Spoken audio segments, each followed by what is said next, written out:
ஒரு வீட்டுல ஒரு அம்மாவுக்கு எப்போ கத்துறாங்க, எப்போ சத்தம் போடுறாங்கன்னே தெரியாதான். திடீர்னு பேசுறாங்களாம், திடீர்னு உளறாங்களாம்.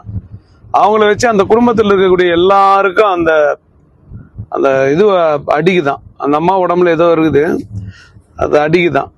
அவங்களுடைய ட்ரெஸ் கொடுத்துருக்காங்க, அவங்களுடைய போட்டோ கொடுத்துருக்காங்க. கொல்லிமலையில அதை வச்சு ஒரு சின்ன பூஜை பண்ணுவாங்க. பண்ணோம்னா சம்பந்தப்பட்டவங்களுக்கு வாய் கட்டு போடுற மாதிரி, வாயில அப்படியே அமைதியாயிடுவாங்க. அதனால அது அவங்களுக்காக பண்ணுறதுக்காக வந்திருக்கோம். அதுக்குண்டான பொருள் போட்டோ எடுத்துன்னு வந்திருக்கோம், அவங்களோட ட்ரெஸ் எடுத்துன்னு வந்திருக்கோம். வேர்வப்பட்டது, அழுக்கப்பட்டது ஏதாவது ஒன்று இருக்கணும்.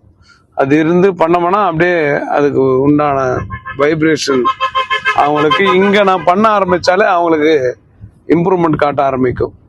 சில மக்களுக்கு அது நம்மளால முடிஞ்ச ஒரு சின்ன உதவி தான்.